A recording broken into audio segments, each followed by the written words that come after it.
Wabarakatuh. Alhamdulillahirabbil alamin. Wassalatu wassalamu ala imamil mursalin nabiyina Muhammadin wa ala alihi wa ashabihi ajma'in, amma ba'd. Subhanaka la ilma lana illa ma 'allamtana innaka antal alimul hakim. Allahumma anfa'na bima 'allamtana wa 'allimna ma yanfa'una warzuqna ilman yanfa'una.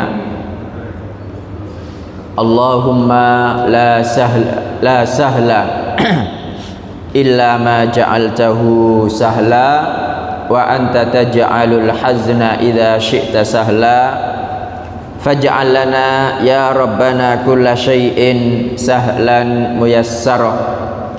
Allahumma inna na'udzu bika min ilmin la yanfa' wa min qalbin la yakhsha' wa min nafsin la tashba' wa min da'watin la yustajabu laha. Rabbi shrah li sadri wa yassir li amri wahlul 'uqdatam min lisani yafqahu qawli. Allahumma inna na'udzu bika min an nadilla aw nudalla aw nazilla aw nuzalla aw nadlima aw nudlama aw najhala aw yujhala alaina. Amin. Bapak-bapak, ibu-ibu dan saudara sekalian yang mudah-mudahan senantiasa mendapat rahmat, barokah, ridho dan ampunan dari Allah Ta'ala. Alhamdulillah, pagi hari ini Allah Ta'ala mudahkan kita semua berkumpul bersama di masjid ini. Bapak Ibu, pertama kita mengerjakan sholat subuh berjamaah. Semoga Allah Ta'ala menerima ibadah sholat subuh kita. Yang kemudian kita lanjutkan tolabul ilmi sampai syuruk. Kemudian kita mengerjakan sholat 2 rakaat. Tentu kita tidak melakukannya kecuali karena mengharap ridho Allah Subhanahu wa ta'ala. Mudah-mudahan yang kita lakukan ini dicatat Allah Ta'ala sebagai amal soleh yang kelak memberatkan timbangan kita semua. Dan kita bertawasul kepada Allah Ta'ala dengan amal soleh ini. Bapak Ibu, mudah-mudahan kelak kita semua dikumpulkan bersama-sama dalam surga Firdaus yang paling tinggi tanpa azab maupun hisab. Amin. Pagi hari ini kita masuk halaman 71, melanjutkan dasar-dasar yang wajib diketahui dalam mendidik anak maupun lainnya. Dasar pertama itu Bapak Ibu meyakini bahwa hidayah taufik hanya di tangan Allah Ta'ala. Sudah kita bahas. Dasar kedua meyakini bahwa Allah mengetahui siapa yang pantas mendapat hidayah dan siapa yang pantas disesatkan. Sekarang yang ketiga, meyakini bahwa kesengsaraan dan kebahagiaan padanya terdapat hikmah yang agung, ya. Jadi meyakini bahwa kesengsaraan dan kebahagiaan ini di dunia, Bapak Ibu, ya, padanya terdapat hikmah yang agung. Itu maksudnya apa? Maksudnya kita sebagai hamba itu, Bapak Ibu, diperintahkan ridho kepada qadha dan qadar Allah Subhanahu wa ta'ala. Dan hamba tidak bisa mencapai tingkatan ridho kecuali dia itu husnudzon dulu kepada Allah Subhanahu wa ta'ala. Husnudzon bagaimana? Husnudzon bahwa apapun yang diperbuat Allah Ta'ala itu pasti baik, ya. Apapun yang diperbuat Allah Ta'ala itu pasti baik. Jadi kita harus yakin dulu ini, ya. Kita harus yakin dulu bahwa apapun yang terjadi itu adalah perbuatan Allah Ta'ala, itu adalah takdir Allah Subhanahu wa ta'ala, dan itu pasti yang paling baik. Meskipun kita terkadang merasa tidak enak juga, meskipun kita merasa sengsara juga di situ, tapi tetap harus kita yakini bahwa itulah yang paling baik. Itulah hamba yang baik, Bapak Ibu. Jadi hamba yang baik itu adalah yang tunduk, patuh, tidak pernah mengkritik, tidak pernah komplain terhadap apapun yang ditakdirkan Allah Subhanahu wa ta'ala. Takdir itu apa sih? Masya Allah, matur nuwun Pak Parto, jazakallah khairan. Takdir itu apa sih Bapak Ibu? Ketentuan. Matur nuwun, Masya Allah, jazakallah khairan Pak Priyono. Takdir itu Bapak Ibu ada 4 tingkatan, ya. Ya, jadi takdir itu 4 tingkatan. Pertama ilmu, yang kedua adalah kehendak, yang ketiga adalah apa? Tulisan, yang keempat adalah ciptaan. Itu namanya takdir. Jadi kalau kita berbicara tentang takdir ya pasti 4 ini. Ilmu Allah, kemudian kehendak Allah, kemudian apa? Tulisan Allah, kemudian ciptaan. Nah, ini sudah kita bahas kan, G? Halo. Jadi yang namanya ilmu Bapak Ibu, yang namanya ilmu apapun yang terjadi mulai zaman 0 sampai kiamat. Tahu zaman 0? Zaman 0 itu sebelum ada makhluk, sebelum ada langit bumi Bapak Ibu. Makanya kata Nabi sallallahu alaihi wasallam, kataballahu maqadiral khalaiqi qabla an yakhluqas samawati wal arda bi khamsina alfasanah. Allah itu sudah mencatat takdir semua makhluk 50.000 tahun sebelum menciptakan langit dan bumi. Jadi takdir itu 50.000 tahun sudah ada Pak, sebelum Allah Ta'ala menciptakan langit dan bumi. Ada orang yang namanya Pak Hidayat Fatoroni, asalnya dari sini, bapak ibunya ini, tinggal di Gunung Sari. Itu ada catatannya Pak. Ada yang namanya Pak Priyono, ada yang namanya Pak Priyo, beda no saja gitu kan. Dari mana kemudian ketemu itu semua ada takdirnya gitu. Jadi tidak ada apapun di dunia ini yang kebetulan. Semuanya berdasarkan takdir. Jadi kembali kepada ilmu bahwa apapun yang terjadi mulai zaman 0 sampai kiamat, kebaikan ataupun keburukan itu tidak terjadi kecuali berdasarkan ilmu Allah Subhanahu wa ta'ala. Jelas nggih? Karena ada orang yang meyakini bahwa Allah itu tidak ngerti apa yang terjadi kecuali setelah kejadian. Nah, ini salah ya, sesat itu. Yang kedua tadi apa? Kehendak. Sama. Jadi kita meyakini bahwa apapun yang terjadi mulai zaman 0 sampai kiamat, kebaikan atau keburukan tidak terjadi kecuali atas kehendak Allah. Kalau Allah nggak menghendaki tidak bakalan terjadi Bapak Ibu. Apakah itu kebaikan ataukah itu keburukan. Sampai di sini jelas Bapak Ibu? Nggak ada pertanyaan nggih? Jelas? Nggak ada pertanyaan? Berarti tanglet apa Hidayat jenengan? Ya berarti nggak ada yang tanya, ya udah nggak apa-apa. BE bis bertanya, Mas Allah menghendaki keburukan, tapi kan nggak ada yang tanya kan? Yang ketiga apa?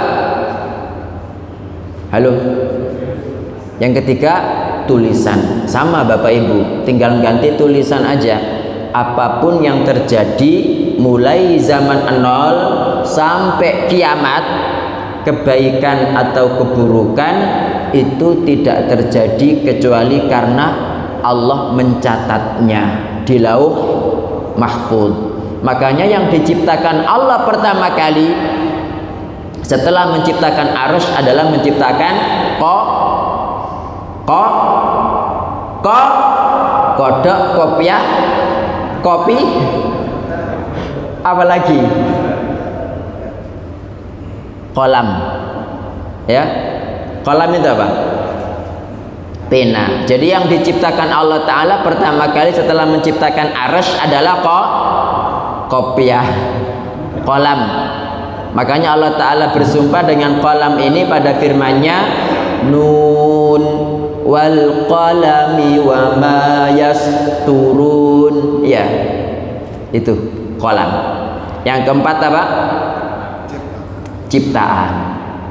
Sama Pak, apapun yang terjadi, kita harus meyakini bahwa apapun yang terjadi mulai zaman nol sampai kiamat, kebaikan atau keburukan itu tidak terjadi kecuali karena Allah yang menciptakannya.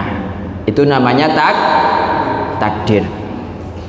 Nggih, itu namanya takdir. Makanya kalau ada perkara yang nggak mengenakkan, itu ngapain sampean kok mengeluh, ngapain sampean kok diingat-ingat terus nggak bisa? Itu sudah ada catatannya 50.000 tahun sebelum Allah menciptakan langit dan bumi. Nah kalau kita sebagai hamba sopo sampean dengan apa yang diperbuat Allah Subhanahu wa Ta'ala. Makanya hamba yang paling baik itu yang tunduk patuh, pasrah, terima, ya menerima kepada apa yang ditakdirkan Allah Subhanahu wa Ta'ala. Makanya kan takdir itu kan termasuk iman kepada rukun iman yang keenam kan Bapak Ibu. Karena ada orang itu nggak beriman kepada takdir, mengingkari. Nah kalau seperti itu maka dia kafir. Makanya sebelum meriwayatkan hadis Jibril, apa hadis Jibril itu? Yaitu yang Jibril menjelma sebagai manusia datang kepada Nabi Sallallahu Alaihi Wasallam, kemudian bertanya tentang Islam, iman, ihsan, kemudian kiamat. Karena Nabi tidak tahu, dia bertanya tentang tanda-tanda kiamat. Itu disebut hadis Jibril. Itu yang meriwayatkan Umar bin Khattab radhiyallahu anhu Bapak Ibu. Nah, kemudian Umar menyampaikan kepada anaknya Abdullah bin Umar. Abdullah bin Umar sebelum meriwayatkan hadis ini dia mengatakan, walladzi nafsu ibnu Umar biyadih, demi Rabb yang jiwa Abdullah bin Umar ada dalam tangannya, ya. Dia mengatakan bahwa hamba, ya, lau anfaqa ahadukum mithla uhudin zahaban, kalau seseorang dari kalian menginfakkan emas sebesar gunung Uhud, ma qabilallahu minhu, Allah tidak bakalan menerima amalnya hatta yu'mina bil qadar, sampai dia beriman kepada takdir. Maknanya apa? Allah itu kan nggak menerima amalan dari orang kafir kan Bapak Ibu. Ini menunjukkan bahwa orang yang mengingkari takdir itu kafir. Makanya meskipun infak emas sebesar gunung Uhud tidak bakalan diterima oleh Allah Subhanahu wa Ta'ala. Jadi ini masalah takdir Pak.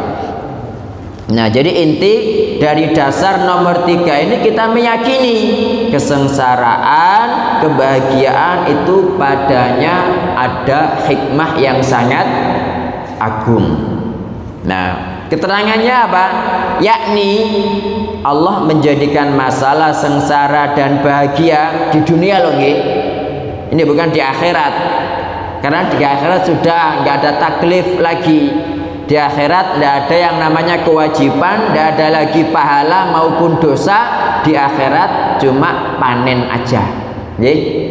Cuma panen. Makanya di akhirat jenengan minum khamr tidak apa-apa, nggih.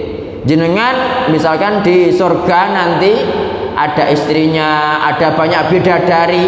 Ada tak keterangan bidadari itu anak akad nikah? Tidak ada, nggak ada Pak. Lo berarti di surga boleh makan babi?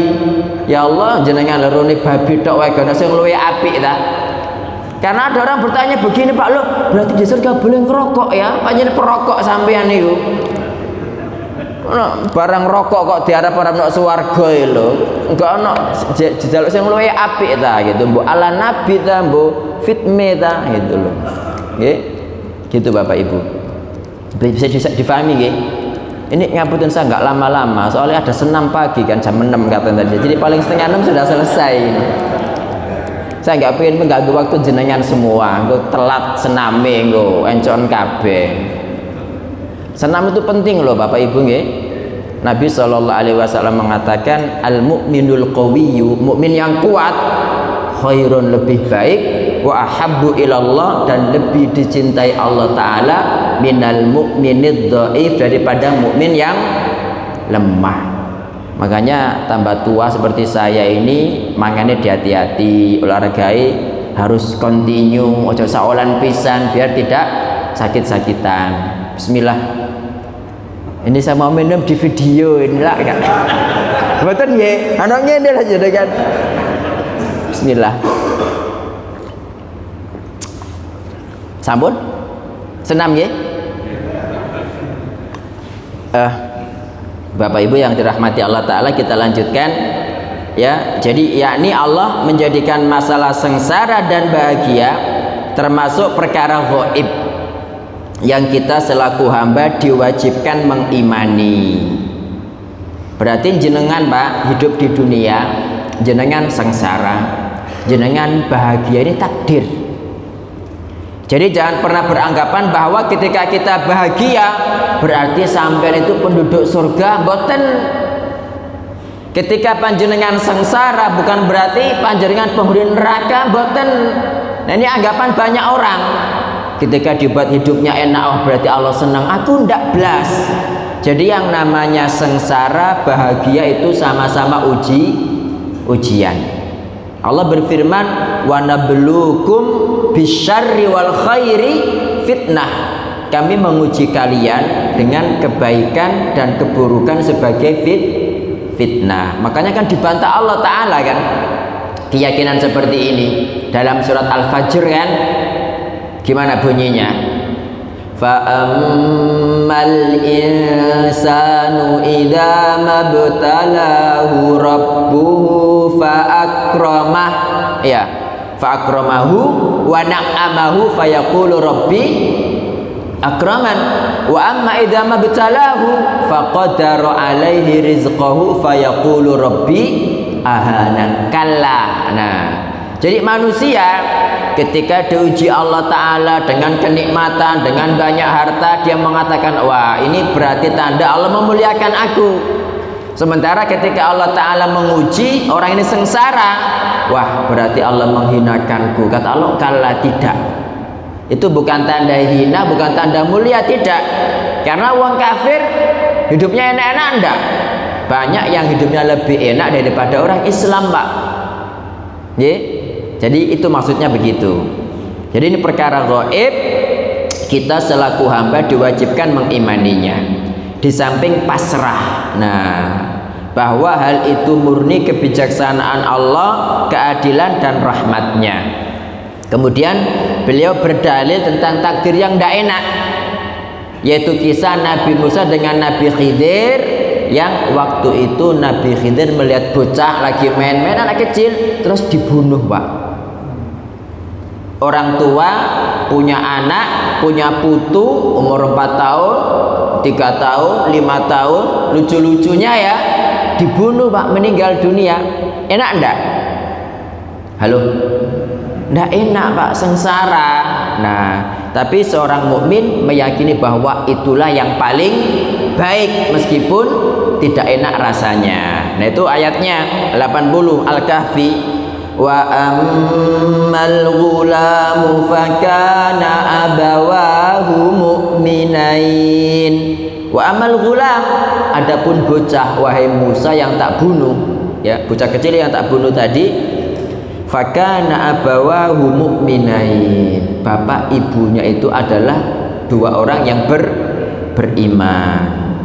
Fa khasyina ayyurhiqahuma. Kami khawatir bocah ini ya akan memaksa kedua orang tuanya tughyanan wa kufran, kepada kesesatan dan kekafiran. Jadi maksudnya anak ini kalau dibiarkan hidup malah dia menjadikan orang tuanya sesat, menjadikan orang tuanya kafir. Lah kok bisa? Karena saking cintanya kepada anak Pak. karena cintanya kepada anak. Kecintaan inilah yang mendorong orang tua menjadi kafir, menjadi sesat. Nah, Syekh As-Sa'di berkata, anak itu ditakdirkan andaikan dewasa akan mendorong bapak ibunya berbuat melampaui batas dan kafir. Bisa karena kecintaan kedua orang tua atau karena mereka butuh kepadanya. Kata Nabi Khidir, maka saya membunuh anak itu karena mengetahui hal tersebut. Itu saya lakukan untuk menyelamatkan agama bapak ibunya yang beriman. Oke? Jadi takdir Allah seperti itu, Pak. Takdir Allah seperti itu. Kadang-kadang kita dibuat mendapatkan perkara yang tidak enak, oke? Tapi tujuannya itu pasti jauh lebih baik. Ini yang kadang-kadang banyak dari kita tidak ngerti, Pak, sehingga ngersulo, sehingga marah, putus asa, mencela Allah Ta'ala, bilang Allah zalim lah, bilang Allah tidak adil lah. Nah, kalau kita sampai seperti itu bisa sampai ke tingkatan kafir karena tidak beriman kepada takdir. Makna beriman kepada takdir itu sampean ridho, sampean nerimo, gak ngersulo blas, itu gak maido, itu yang namanya ridho kepada takdir. Itu yang artinya beriman kepada takdir itu Pak. Begitu. Jadi dalam masalah takdir ini, ketika kita cuma masalahnya Bapak Ibu, kita itu merasakan iman kepada takdir itu ketika ndak enak tok gitu. Ketika enak kan mestinya kan orang itu sikapnya ketika menghadapi takdir yang enak, mestinya sikapnya itu seperti sikapnya siapa? Abdurrahman bin Auf. Abdurrahman bin Auf itu Bapak Ibu pernah padahal dia itu nomor 6 loh ya, dari 10 sahabat yang dijamin masuk surga, Masya Allah. Itu Abdurrahman bin Auf. Makanya jenengan harus tahu, kan ada hadis yang mengatakan bahwa Abdurrahman bin Auf itu masuk surga dengan merangkak, kan? Pernah dengar? Itu palsu, Pak. Merangkak piye? Merangkak itulah bukan jamaah Gunung Sari, bukan. Jamaah di sana. Itu merangkak itu begitu. Abdurrahman bin Auf itu loh, termasuk 6 orang nomor 6 yang dijamin masuk surga. Nah, rentetannya apa? Rentetannya dari hadis tadi, karena Abdurrahman bin Auf merasa dia dikatakan oleh Nabi masuk surga dengan merangkak, padahal hadisnya palsu kan, nggak bener. Akhirnya dia itu berusaha menghabiskan hartanya, katanya begitu, sampai kaitannya dengan kurma busuk dikulak. Pernah dengar gak jenengan? Halo? Gak pernah dengar? Nggak usah wis, senam aja. Jadi begitu rentetannya. Jadi karena Abdurrahman merasa, tapi ini hadisnya palsu loh, gak bener. Yang Abdurrahman bin Auf masuk surga dengan merangkak, itu hadisnya tidak sahih. Nah, sebagian orang mengatakan karena Abdurrahman bin Auf mendengar hadis itu, akhirnya dia berusaha membuang semua hartanya. Nah, membuangnya itu dengan kulaan kurma busuk. Nah, batin saya bingung, Abdurrahman mosok buat duit kok kulaan kurma busuk, kan mending digunakan untuk bangun masjid Gunung Sari kan yang lebih bagus. Kenapa kolak kurma busuk itu loh? Jadi enggak masuk akal sama sekali dengan setingkat sahabat tinggi selevel Abdurrahman bin Auf, yang intinya dia sudah kulak kurma busuk. Tiba-tiba katanya ada raja dari Habasyah itu yang kena penyakit, ada wabah, butuh kurma busuk. Akhirnya kurma busuknya dikulak semua, nggak jadi miskin, malah jadi tambah kaya. Gitu ceritanya, Pak. Nah, ini tidak benar. Kembali kepada Abdurrahman bin Auf. Mestinya ketika orang mendapatkan nikmat enak, itu dia itu sikapnya seperti Abdurrahman bin Auf. Bagaimana sikapnya? Ketika dia mau buka puasa, dikasih hidangan, dia menangis, Pak, dan gak jadi buka puasa. Dia mengatakan semoga Allah merahmati Mus'ab bin Umair. Mus'ab bin Umair itu termasuk sahabat-sahabat yang awal-awal masuk Islam. Dia syahid, mati syahid pada perang Uhud. Ketika sebelum Islam kayanya minta ampun, paling ganteng itu Mus'ab bin Umair itu. Jadi parfumnya saja Bapak Ibu, ketika dia ada di jalan sana, itu di jalan sana sudah tercium parfumnya, nggak tahu regane piro itu.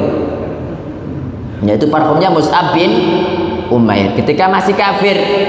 Barang ketika dia masuk Islam, itu Pak, kondisinya berubah drastis 180 derajat. Ya. Sehingga ketika wafat ini, ya, ditutupi kepalanya, kakinya kelihatan, ditutupi kakinya, kepalanya kelihatan, saking tidak adanya kain kafan, Pak. Sehingga Nabi SAW memerintahkan kepalanya ditutup, kemudian kakinya ditutupi dengan kain idkhir. Idkhir itu nama rumput, ya semacam serai gitu, serai ya, semacam serai ditutupi itu Bapak Ibu. Nah, Abdurrahman bin Auf mengatakan, semoga Allah merahmati Mus'ab bin Umair, sungguh dia jauh lebih baik daripada saya. Tapi dia belum mendapatkan kenikmatan sedikit pun, nggak merasakan enaknya Islam. Padahal dia lebih baik. Ketika Allah Ta'ala memberikan saya berbagai kenikmatan ini, dan saya tidak lebih baik daripada Mus'ab, saya khawatir ini adalah kenikmatan yang disegerakan Allah kepada saya, sehingga nanti di akhirat gak koman opo-opo begitu. Ya, itu Abdurrahman bin Auf. Jadi itu Bapak Ibu. Nah, cuma sama-sama ujian, milih mana panjenengan dikasih ujian, seneng dengan ujian tidak seneng. Yang lebih ditakutkan Rasul Shallallahu Alaihi Wasallam Bapak Ibu adalah ujian yang seneng ini, ya, ujian yang senang. Makanya Nabi Shallallahu Alaihi Wasallam dalam Sahih Muslim itu mengatakan, wallahi demi Allah, mal faqra akhsha alaikum, bukan kemiskinan yang aku takutkan atas kalian, tetapi yang beliau takutkan itu ketika dunia dibuka atas kita, sehingga kita bersaing. Fatanafasuha kama tanafasuha, sehingga kalian bersaing mendapatkan dunia itu sebagaimana orang-orang sebelum kalian bersaing. Ya, fatuhlikukum kama ahlakathum, maka dunia membinasakan kalian sebagaimana sudah membinasakan mereka. Itu Bapak Ibu. Kembali kepada pembahasan kita, intinya kita diperintahkan untuk beriman kepada takdir ini, dan iman kepada takdir itu ridho, nerimo, pasrah kepada takdir Allah Ta'ala, dan itu tidak bisa datang kecuali kita sejak awal sudah husnudzon. Kalau ditingkatkan lagi, sudah yakin kepada Allah Ta'ala bahwa apapun yang diperbuat Allah Ta'ala itulah yang paling baik. Ya, kayak seperti ini, anak dibunuh, kita tidak ngerti kan, taunya kan karena Allah menjelaskan. Jadi kita tuh harus yakin dulu bahwa dengan kematian anak itu adalah jauh lebih baik. Nah, kita tidak tahu lebih baiknya apa. Lebih baiknya tadi itu Allah menyelamatkan agama siapa? Bapak ibunya. Kemudian Allah mengganti anak ini dengan anak yang lebih baik, yang lebih soleh. Ya, disebutkan dalam firman-Nya, fa'aradna an yubdilahuma rabbuhuma khairam minhu zakatan wa aqraba rahma, yang lebih baik kesuciannya daripada anak yang dibunuh dan lebih kasih sayang kepada ibu bapaknya. Terus lagi Bapak Ibu, anak yang dibunuh itu akhirnya masuk surga atau neraka? Masuk surga, karena dia belum balik sudah mati kan. Beda kalau dia dibiarkan sampai dewasa kemudian jadi orang yang kafir, di samping dia sendiri kafir juga membuat kedua orang tuanya kafir. Nah, kalau seperti ini kan memang dijelaskan. Tetapi kadang-kadang banyak hal dalam kehidupan dunia ini Bapak Ibu kita tertimpa kesengsaraan gitu. Tapi kita tidak ngerti hal apa, kita tidak ngerti akibat yang setelah itu begitu. Cuma kita diperintahkan yakin bahwa inilah yang paling baik. Ya, contohnya dari sejarah Bapak Ibu, Ummu Salamah ya. Ummu Salamah itu punya suami namanya Abu Salamah. Kemudian Abu Salamah meninggal dunia. Coba wanita mana yang pingin suaminya mati duluan? Tidak ada, Pak. Ya, nggak ada. Apalagi mungkin kalau sama-sama sepuh agak memaklumi ya. Tapi kalau masih muda, lagi aktif-aktifnya, anak akeh, cicilan ini banyak, tiba-tiba bojone mati. Nah, dalam, nggih, itu kan susah seperti itu. Nah, Ummu Salamah ini dia tahu bahwa Abu Salamah ini orang yang baik, Pak. Muhajirin pertama, hijrah 2 kali, hijrah ke kota Habasyah, juga hijrah ke kota Madinah. Terus meninggal dunia. Dia angen-angen siapa yang lebih baik daripada Abu Salamah itu. Sedih, Pak. Cuma dia pernah mendengar hadis Nabi SAW, barang siapa tertimpa musibah terus mengucapkan inna lillahi wa inna ilaihi raji'un, Allahumma ajurni fi musibati wa akhlif li khairam minha, kecuali diganti Allah dengan yang jauh lebih baik. Dia mengucapkan doa ini, tapi bertanya-tanya dalam hati, sopo yo wong lanang sing luwih apik dari Abu Salamah. Ujuk-ujuknya apa? Dilamar oleh Rasulullah Shallallahu Alaihi Wasallam. Siapa yang lebih baik? Rasulullah Shallallahu Alaihi Wasallam. Andaikan Abu Salamah tidak mati duluan, bisa tidak dia jadi istrinya Rasulullah Shallallahu Alaihi Wasallam? Tidak bisa. Baikan mana dengan menjadi istri Rasul Shallallahu Alaihi Wasallam dengan kesengsaraan bojone mati dhisik, daripada bojone ndak mati tapi nggak jadi istri Nabi Muhammad Sallallahu Alaihi Wasallam. Enak mana? Hah? Kalau disuruh milih, mending bojone mati duluan, iya kan? Karena kalau bojonya ndak mati, dia ndak pernah bakal menjadi ummul mukminin, ibunda orang-orang beriman, menjadi istri Rasulullah Sallallahu Alaihi Wasallam. Ini salah satu contoh aja, Bapak Ibu. Dan coba panjenengan perhatikan dalam kehidupan kita ya, kehidupan panjenengan pribadi. Wa fi anfusikum afala tubsirun. Pada diri kalian tidakkah kalian melihat, merenungkan? Coba jenengan hidupkan sampai umur sekian itu pasti banyak lika-liku kehidupan, banyak makan garam, banyak makan pahit. Kalau jenengan perhatikan, rupanya yang pahit itu pasti jauh lebih baik.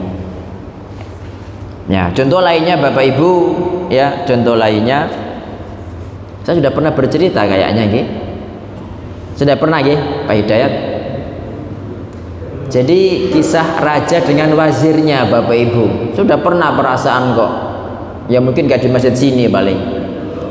Jadi kisah raja dengan wazir ini di daerah Hira. Hira itu satu kota di Irak. Jadi ada raja sama wazir. Ya, di mana ada raja, di situ pasti ada wazir. Jadi mereka ini runcang-runcung berdua terus gitu. Dan wazir ini terkenal sebagai orang soleh, Bapak Ibu. Ini nanti kisah ini berkaitan dengan masalah takdir, Pak. Bahwa apapun yang ditakdirkan Allah Ta'ala itulah yang paling baik.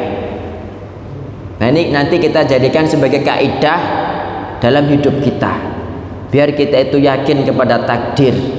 Banyak orang itu ya sholat 5 waktu, menunaikan zakat, berpuasa Ramadan, haji, tapi ketika ada musibah dia itu bisa nggak beriman kepada takdir loh, Pak. Kembali kepada kisah raja dengan wazir. Jadi mereka senantiasa runcang-runcung berdua, di mana ada raja di situ pasti ada wazir, dan wazir ini terkenal sebagai orang soleh, Bapak Ibu. Suatu ketika raja ini ketika di istananya dia terkena musibah yang mengharuskan jempolannya diamputasi, Pak. Mau tergenjet lemari, mau apa, pokoknya jempol ibu jarinya harus diamputasi, dibuang. Ya, musibah, ndak enak. Coba jenengan tangane kecepit gitu, kegenjet pintu gitu. Atau misalnya nutup mobil tiba-tiba kena kukune ini terkena pintu mobil, jebret, gimana rasanya? Bisa bayangkan nggih? Terus pundi bisa diungkapkan rasa sakitnya? Nah, Jadi harus diamputasi, Pak. Raja kesakitan, ibu jarinya hilang. Ketika wazir mendengar kejadian itu, dia mengucapkan khairan insyaallah. Artinya apa? Pasti baik. Itu yang paling baik. Pasti itu paling baik gitu. Yakin dulu, Pak. Nah, raja yang merasa, karena dia raja ya, merasa kesakitan, merasa ibu jarinya hilang, ya bisa dapat dari mana ibu jari ya kan? Waktu itu, wah namanya senam ini, jaminten. Nggih. Intinya ibu jarinya hilang, Bapak Ibu. Nah, ketika mendengar wazir mengucapkan khairan insyaallah, dia lupa, Pak, dengan hari-hari sebelumnya yang senantiasa bersama wazir, marah. Wah, kurang ajar wazir ini, kesakitan kok ngene rasane, kok khairon apa nih, wis ilang meneh jempolane, golek nani ndok ndak ono ya kan. Marah, wazir dimasukkan ke dalam penjara. Ketika dimasukkan dalam penjara itu, wazir lagi-lagi bilang khairan insyaallah gitu, Pak.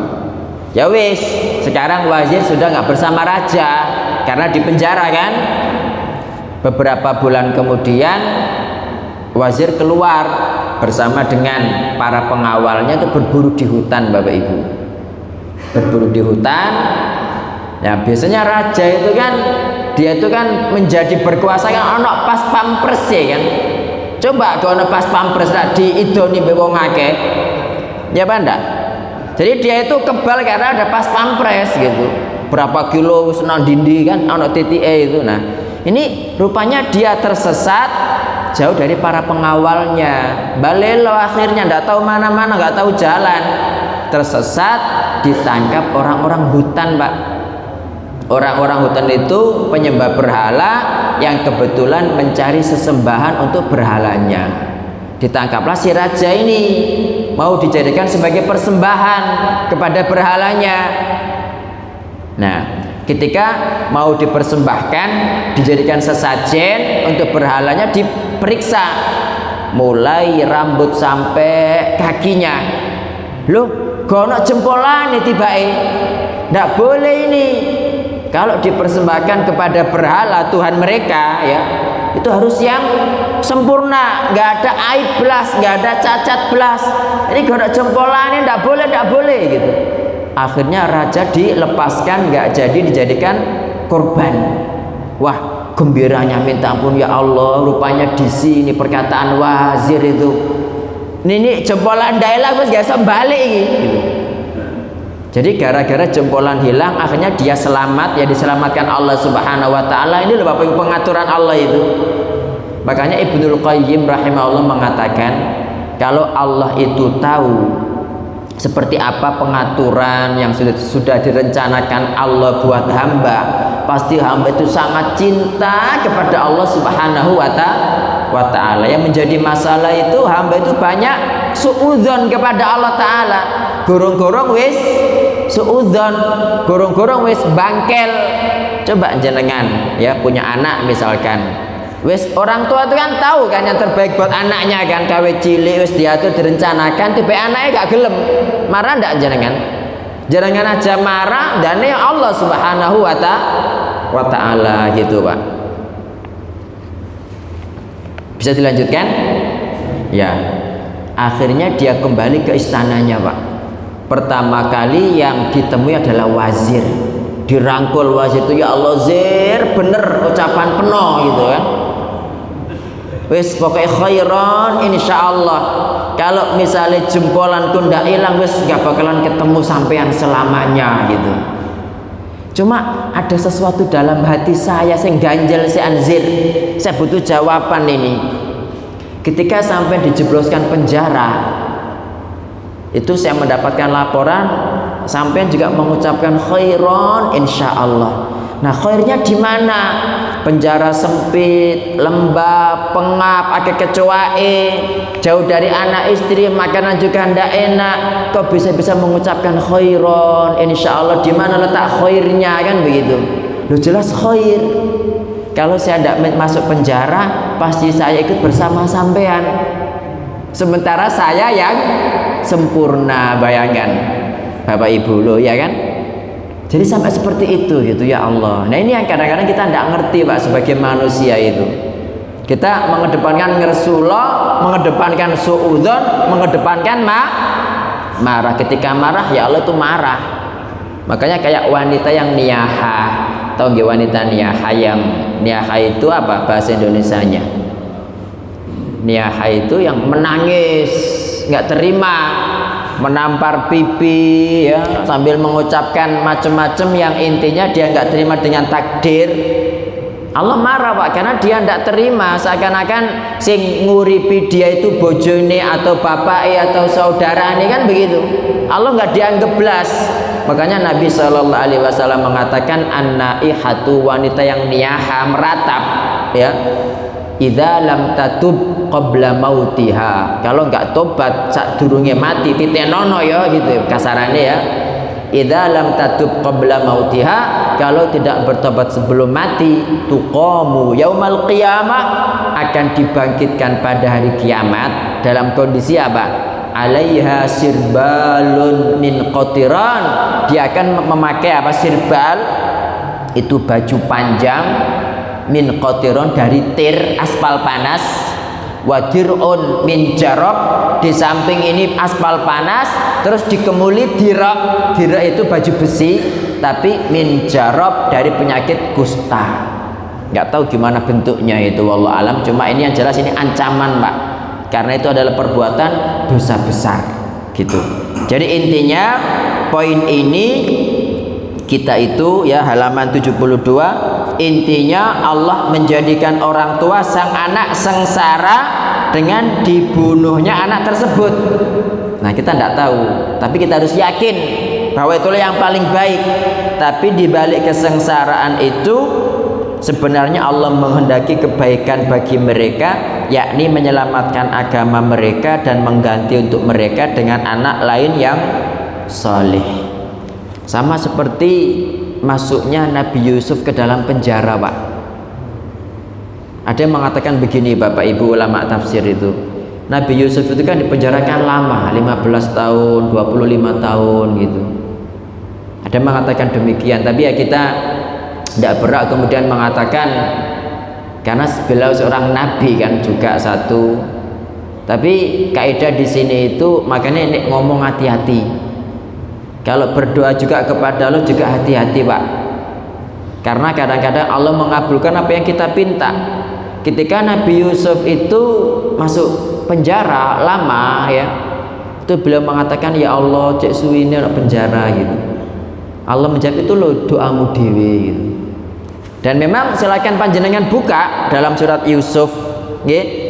Nabi Yusuf itu mengatakan, qala rabbis sijnu ahabbu ilayya, wahai Robku, penjara itu lebih aku sukai gitu.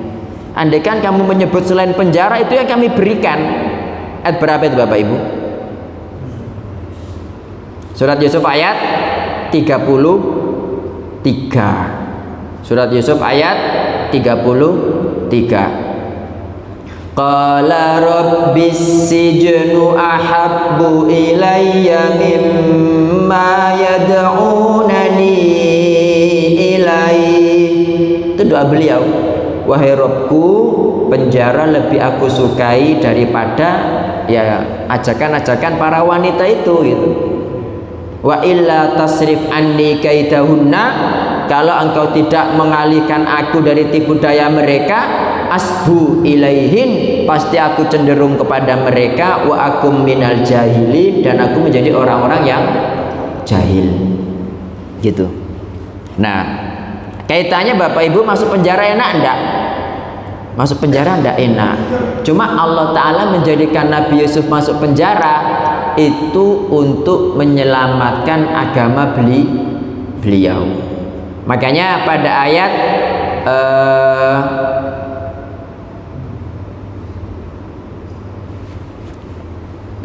surat yang sama Allah berfirman, kadzalika linasrifa anhu su'a wal fahsya, begitu. Yang intinya kami masukkan Yusuf itu ke dalam penjara, tujuannya adalah agar kami menghindarkan darinya perbuatan keji. Ayat berapa Bapak Ibu itu?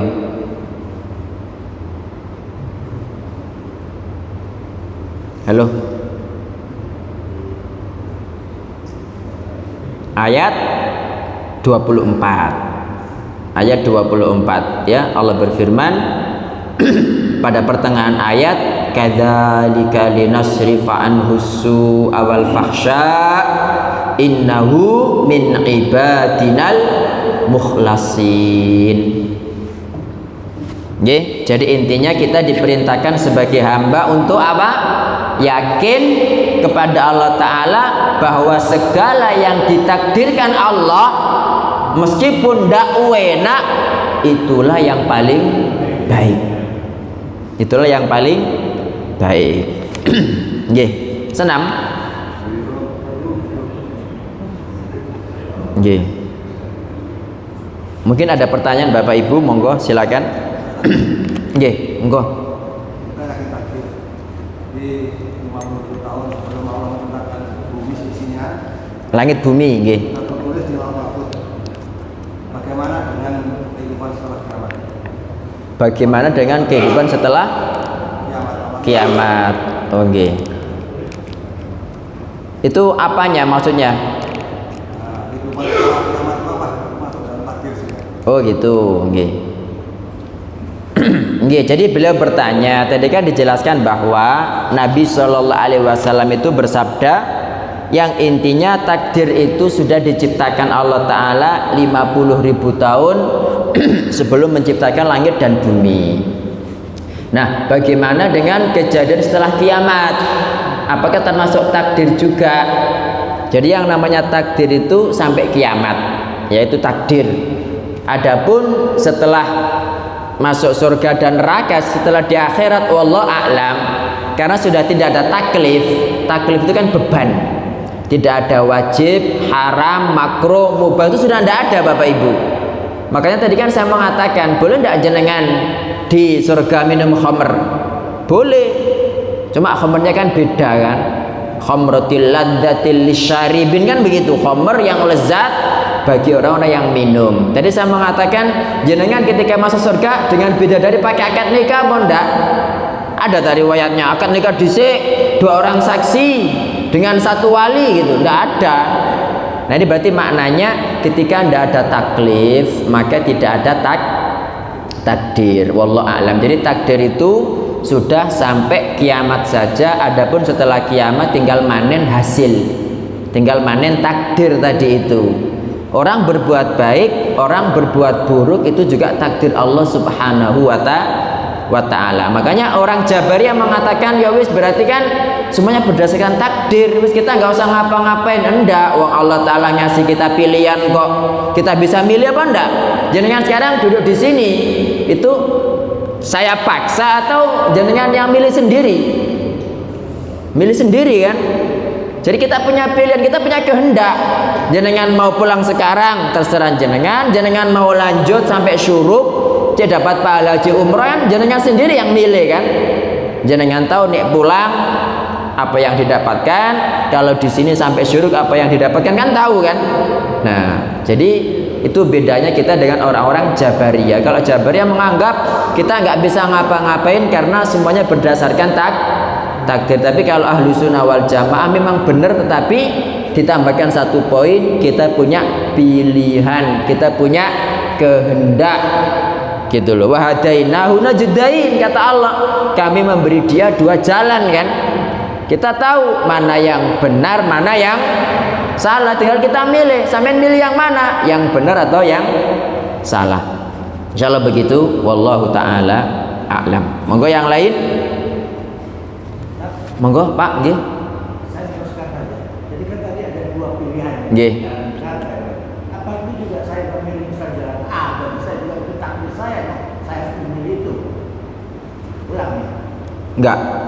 Enggak boleh diulang, saya sudah paham.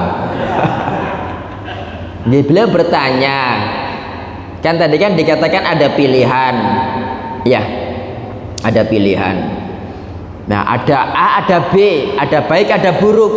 Nah, kok kemudian saya milih yang buruk atau saya milih yang baik? Apakah itu takdir? Iya. Itu juga takdir, Pak. Allah lu mengatakan wallahu khalaqakum wa ma ta'malun. Coba dibuka ayatnya. Sudah ketemu?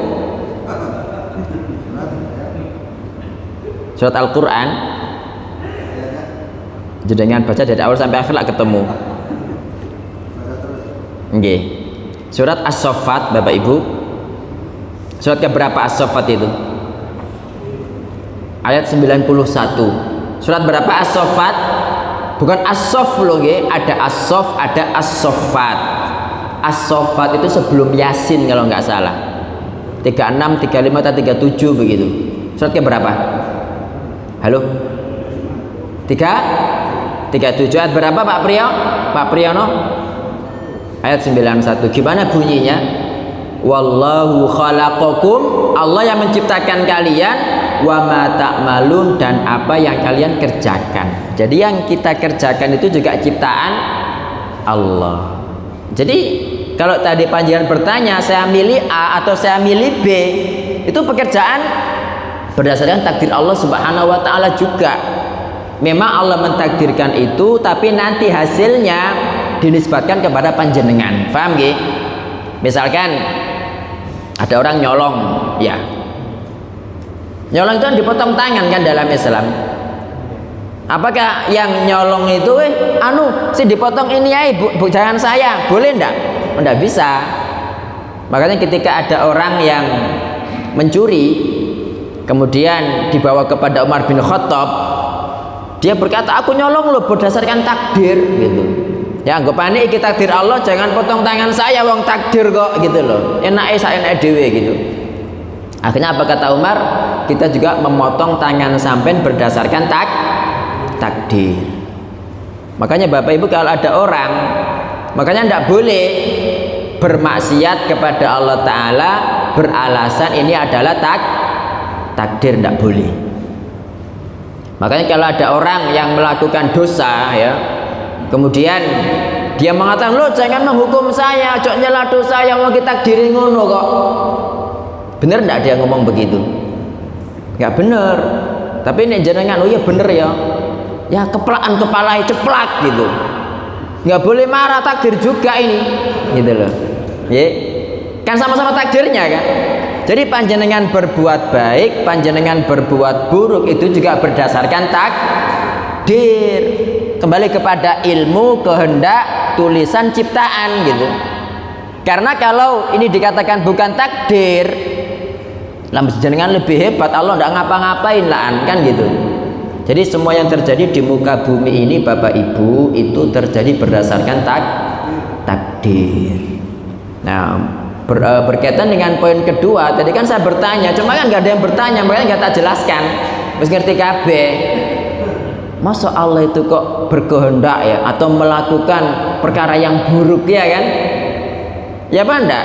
Ada orang berzina, ada orang mencuri, masa Allah mentakdirkan mencuri, masa Allah mentakdirkan berzina, ya kan?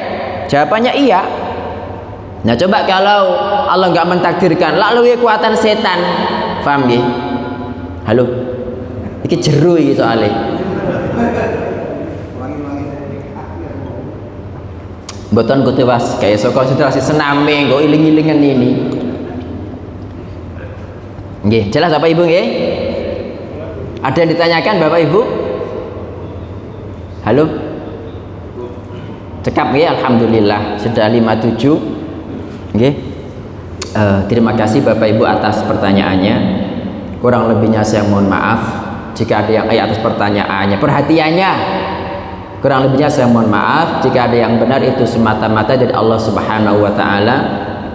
Jika ada yang salah dari saya sendiri, saya beristighfar kepada Allah taala dan mohon dimaafkan. Barakallahu fikum. Subhanakallahumma wa bihamdika asyhadu an la ilaha illa anta astaghfiruka wa atubu ilaik. Wassalamu alaikum warahmatullahi wabarakatuh.